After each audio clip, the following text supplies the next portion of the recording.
ధన్యవాదాలు అధ్యక్ష. ఈ 0 అవర్లో అవకాశం ఇచ్చినందుకు కృతజ్ఞతలు. అధ్యక్ష, ఇవాళ అమరావతి రాజధాని అయినాక మన విజయవాడకి మళ్ళా గౌరవ ముఖ్యమంత్రి చంద్రబాబు నాయుడు గారి ఆధ్వర్యంలో, లోకేష్ గారి ఆధ్వర్యంలో దాదాపు పెట్టుబడులు కానీ అనేక రకాలుగా ఈ ప్రాంతానికి ప్రతి దేశం నుంచి విదేశాల నుంచి ఎక్కువ మంది ప్రజలు వస్తున్నారు అధ్యక్ష. మనకున్నది విజయవాడలో గన్నవరం ఎయిర్పోర్ట్ అధ్యక్ష. ఈ ఎయిర్పోర్ట్లో దురదృష్టం ఏంటంటే మనకి మంత్రి, కేంద్ర మంత్రి మన పార్టీ నుంచే అక్కడ ఉన్నారు అధ్యక్ష. కానీ సర్వీసులు మాత్రం ఈ 2 సంవత్సరాల నుంచి మనకి సర్వీసులు పెరగలేదు అధ్యక్ష. గతంలో ఏ సర్వీసులు ఉన్నాయో మన ప్రభుత్వంలో చంద్రబాబు నాయుడు గారు అప్పుడు తీసుకొచ్చిన సర్వీసులు తప్పితే హైదరాబాద్కి ఈరోజు కూడా 5 ఫ్లైట్లు వెళ్తున్నాయి అధ్యక్ష. మీ వైజాగ్కి మీరు కూడా వెళ్తున్నారు అధ్యక్ష. మీ వైజాగ్కి 2 ఫ్లైట్లు 3 ఫ్లైట్లు ఉన్నాయి అధ్యక్ష.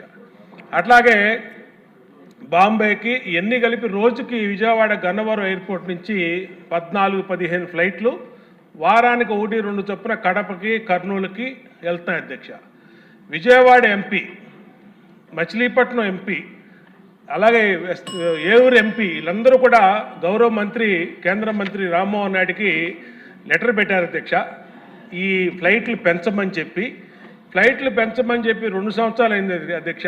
ఇవాళ అమరావతికి రావాలంటే కాశీకి వెళ్ళటానికి ఫ్లైట్ లేదు అధ్యక్ష, గోవాకి వెళ్ళటానికి ఫ్లైట్ లేదు అధ్యక్ష, షిరిడీకి వెళ్ళటానికి ఫ్లైట్ లేదు అధ్యక్ష, కలకటాకి వెళ్ళటానికి ఫ్లైట్ లేదు అధ్యక్ష, మైసూరు వెళ్ళటానికి ఫ్లైట్ లేదు అధ్యక్ష. అధ్యక్ష చాలా ఇంపార్టెంట్ అధ్యక్ష, క్యాపిటల్ అధ్యక్ష ఇది. అదే అదే అధ్యక్ష. ఇక్కడ ఉన్న ప్రాంతంలో ఇప్పుడు హైదరాబాద్ చూడండి, రోజుకి దాదాపు 200 ఫ్లైట్లు దిగుతాయి అధ్యక్ష. ఇక్కడ విజయవాడ ఏం చేస్తుంది అధ్యక్ష? రాజధాని అయింది, 15 ఫ్లైట్లు ఏంటి అధ్యక్ష? నాకు అర్థం కాదు. గౌరవ మంత్రి లోకేష్ గారు ఇక్కడే ఉన్నారు. లోకేష్ గారు కూడా మొన్న దుబాయ్ ఫ్లైట్లు, ఎమిరేట్స్ వాళ్ళని కూడా పిలిపించి మాట్లాడారు. దుబాయ్ కనెక్షన్ కావాలి, దోహా కనెక్షన్ కావాలి. అక్కడ ఉన్న కాంట్రాక్టరు ఇదైపోయాడు. అసలు అంటే విజయవాడలో కేంద్ర మంత్రి మనకు ఉండి కూడా నిష్ప్రయోజనం అయిపోయింది అధ్యక్ష. ఎక్కడా పట్టించుకోవట్లేదు అధ్యక్ష. తమ ద్వారా, లోకేష్ గారి ద్వారా, ముఖ్యమంత్రి గారి ద్వారా నేను కోరేది ఏంటంటే దయచేసి మన ప్రాంతాన్ని, అమరావతి క్యాపిటల్ కాబట్టి దీనికి ఈ ఫ్లైట్ సర్వీసులు, దుబాయ్ కనెక్షన్ ఇమ్మీడియట్గా కావాలి అధ్యక్ష. దోహా కావాలి. డొమెస్టిక్గా నేను చెప్పినటువంటి వారణాసి, మైసూరు, జైపూరు, కలకటా, కోయంబత్తూరు ఎన్నిట్లు కూడా కనెక్షన్ ఇచ్చి మనకి రూపాయి ఖర్చు లేదు అధ్యక్ష. ఇది వాళ్ళు ఎయిర్లైన్స్ వాళ్ళు ఫ్లైట్ వేయటమే అధ్యక్ష. మన ప్రభుత్వం నుంచి కానీ, కేంద్ర ప్రభుత్వం నుంచి కానీ ₹1 ఫండింగ్ అవసరం లేదు అధ్యక్ష. 0 అవరే అధ్యక్ష. మరి మామూలుగా విప్పులకి ఇంక వేరే ఫార్మేట్ లేదు కదా అధ్యక్ష, వేరే ప్రొసీజర్ లేదు విప్పులకి. కాబట్టే 0 అవర్లో మా ప్రాంత సమస్య కాబట్టి ఇది అందరికీ, మీకు కూడా ఉపయోగపడేది కాబట్టి అడుగుతున్నాం అధ్యక్ష. వైజాగ్ వెళ్ళాలి కదా అధ్యక్ష, మీరు సమస్య ఉంది, వైజాగ్ వెళ్ళాలి కదా అధ్యక్ష. అందరికీ ప్రాబ్లం అధ్యక్ష. ఇప్పుడు అసెంబ్లీకి రావాలంటే ఫ్లైట్లు లేవు, ఎక్కడి నుంచి ఫ్లైట్లు లేవు. కాబట్టి కేంద్రానికి ఇమ్మీడియట్గా గౌరవ కేంద్ర మంత్రి రామ్మోహన్ నాయుడు గారికి లెటర్ రాసి దీని మీద సీరియస్గా తీసుకోమని, ఫ్లైట్లు ఇమ్మీడియట్గా పెంచమని మీ ద్వారా, ప్రభుత్వం ద్వారా నేను కేంద్ర ప్రభుత్వాన్ని, కేంద్ర మంత్రి గారిని అడుగుతున్నాను అధ్యక్ష. సార్, సభ్యులందరూ రిక్వెస్ట్ అండి, 0 అవర్ అంటే ఏంటో మాకు తెలియకపోతే ఎట్లా? సీరియస్గా నేను కాదంటలేదు, సమస్య ఉంది.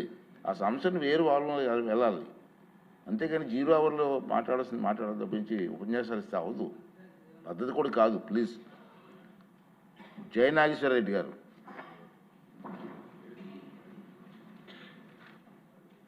ఓకే.